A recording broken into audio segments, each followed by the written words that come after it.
31st night, 31st night মানে 31 December, দিবাগত রাত উচ্ছলতা, উশৃঙ্খলতা এবং বেহায়াপনার জন্য আমাদের সমাজে ধীরে ধীরে ব্যাপক থেকে ব্যাপকতর আয়োজনের দিকে যাচ্ছে। ঠিক না ঠিক? ঠিক।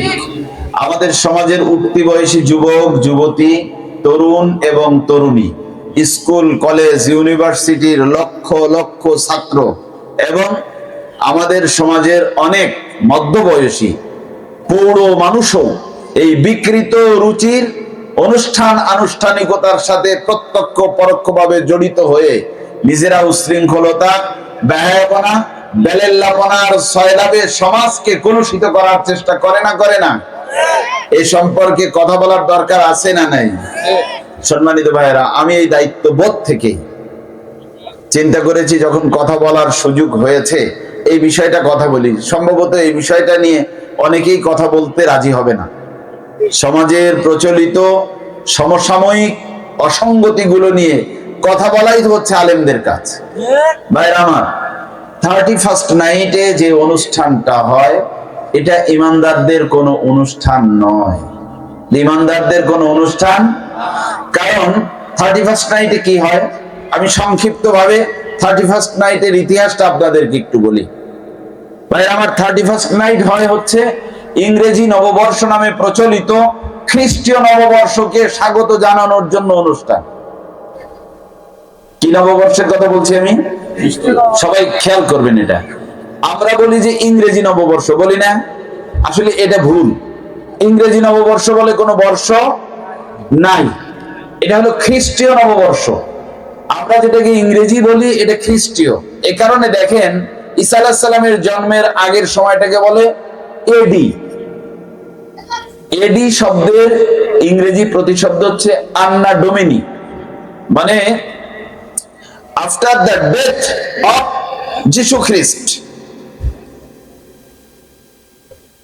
যিশু খ্রিস্টের মৃত্যুর পর থেকে যে দিন ক্ষণ তারিখ গণনা শুরু হয়েছে, এটা শুরু হয়েছে একজন খ্রিস্টান পাদ্রীর দ্বারা।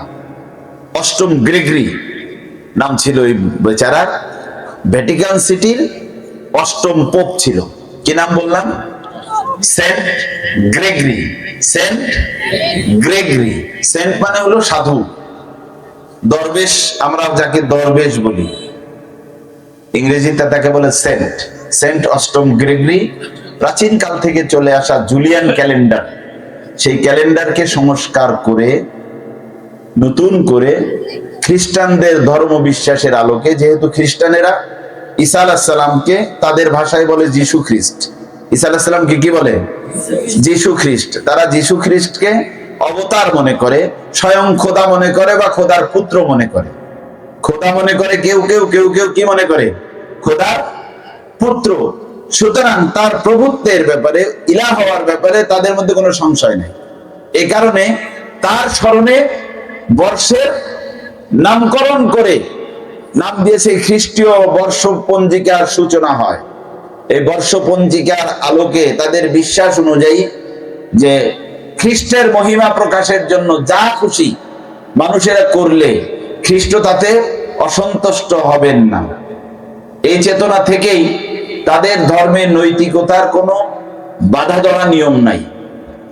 কথা কি বুঝতে পেরেছেন?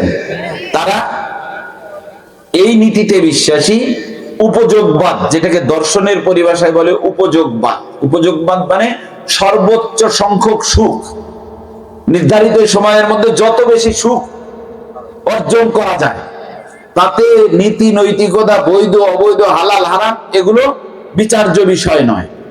এই দৃষ্টিভঙ্গিতে তাদের জীবন জীবিকা চলার কারণে তারা সর্বত্রই ভোগবাদী দৃষ্টিভঙ্গি পোষণ করে। ভাইয়েরা, কিভাবে জীবনটাকে উপভোগ করা যায় সর্বোচ্চ পরিমাণে, এই উপভোগ করতে গিয়ে তাদের সমাজে অশ্লীলতা, বেহায়াপনা, জেনা, ব্যভিচার, এমনকি সমকামিতা, এগুলোর মাত্রা বল্গাহীন ভাবে বেড়ে গেছে। আপনারা জানেন যে পাশ্চাত্যের দেশগুলো, যে দেশগুলোতে খ্রিস্টান সংখ্যাগরিষ্ঠ, সেই দেশের অধিকাংশ মানুষের জন্ম পরিচয় ঠিক নাই। এটা কি জানেন আপনারা? আমাদের দেশেও কিন্তু ওই বিপদটা আমদানি হচ্ছে। আলোচনাটা এ কারণেই করা যে আজ থেকে 30 বছর 40 বছর আগে আমাদের দেশে 31st নাইট পালন হতো না। যখন 31st নাইট পালন হতো না, শুধু একটা আপদই আমাদের সমাজে ছিল না, ব্যাপারটা তা না। এই আপদের হাত ধরে আরো যত বিপদ মুসিবত আমাদের ঘাড়ে চেপে বসে, এগুলো থেকে আমাদের সমাজ মুক্ত ছিল। কিন্তু এখন একটার হাত ধরে আরো 10টা অনাচার আমাদের সমাজে কি করেছে? প্রবেশ করেছে ভাইয়ের আমার। এ কারণে আমাদের সমাজেও এখন পিতা ছাড়া সন্তানের অস্তিত্ব আছে না নাই? অন্তত রাষ্ট্রীয়ভাবে সামাজিকভাবে তাদেরকে স্বীকৃতি দেয়া হয়েছে। এ কারণে দেখবেন আগে তো আমাদের নাম ঠিকানা লেখার সময় সব কাগজপত্রে আমার নাম বাবার নাম, আপনার নাম আপনার বাবার নাম, আমার বাবার নাম দাদার নাম, এগুলোই ছিল। ঠিক না ঠিক? এটা ইসলামের সিস্টেম। সন্তান পরিচয় হবে বাবার নসলে, সন্তান পরিচয় হবে কার নসলে? বাবার নসলে। কিন্তু এখন আমাদের রাষ্ট্র কি করছে দেখছেন? সবার আগে মার নাম, সবার আগে আপনার নাম, তারপরে মার নাম, তারপরে বাবার নাম। কেন? এটার কারণ হচ্ছে মার নামে সন্তানের পরিচিতির প্রয়োজন হয়েছে যেখানে বাপের উপস্থিতি না থাকে। খ্রিস্টানদের বিশ্বাস অনুযায়ী ঈসা মসিহ যিনি যিশু খ্রিস্ট, তার তো বাপ নাই। বাপ আছে? কারণ আল্লাহ পাক বিশেষ ব্যবস্থাপনায় কুমারী মারিয়াম আলাইহিস সালামের গর্ভে আল্লাহ তাবারাকা ওয়া তাআলা ঈসা আলাইহিস সালামকে জন্ম দিয়েছেন। ঈসা আলাইহিস সালাম পিতৃ পরিচয়হীন নন, পিতা ছাড়া সন্তান। পিতৃ পরিচয়হীন নন, পিতা ছাড়া। এ কারণে একমাত্র ঈসা আলাইহিস সালামের পরিচয় দিতে গিয়ে আল্লাহ পাক বলেছেন ঈসা ইবনে মারিয়াম, ঈসা ইবনে মারিয়াম। কিন্তু এই দুরাচারেরা ঈসা আলাইহিস সালামকে পিতা ছাড়া সন্তান বিশ্বাস করে না, তারা তাকে জারজ সন্তান হিসেবে বিশ্বাস করে। বলেন নাউজুবিল্লাহ। খ্রিস্টানদের ধর্মগ্রন্থ বাইবেল, যেটা দুটো ভাগ, ওল্ড টেস্টামেন্ট, নিউ টেস্টামেন্ট, আলহামদুলিল্লাহ আমার পড়ার সুযোগ হয়েছে। এত বিভ্রান্তিকর, মিথ্যা, বিশৃঙ্খলা পূর্ণ তথ্য এবং তত্ত্বে সংকলিত এই বই, যেখানে ঈসা আলাইহিস সালাম সম্পর্কে এক এক জায়গায় এক এক রকমের কথা বলা হয়েছে। মূল কথা হচ্ছে ঈসা আলাইহিস সালাম হচ্ছেন জারজ সন্তান। বলেন নাউজুবিল্লাহ। ঈসা আলাইহিস সালাম আল্লাহ পাক বলেছেন তিনি এমন মহিলার সন্তান যিনি আল্লাহ পাকের ফেরেশতার কাছে সন্তানের সুসংবাদ প্রাপ্তির পরে গর্ব করে বলেছিলেন লা ইয়ামসাসনি বাশার কাইফা ইয়াকুনু লি ওয়ালাদ, আমার কিভাবে সন্তান হবে? ওয়ালাম ইয়ামসাসনি বাশার, আমাকে এ পর্যন্ত কোন পুরুষ স্পর্শ করে।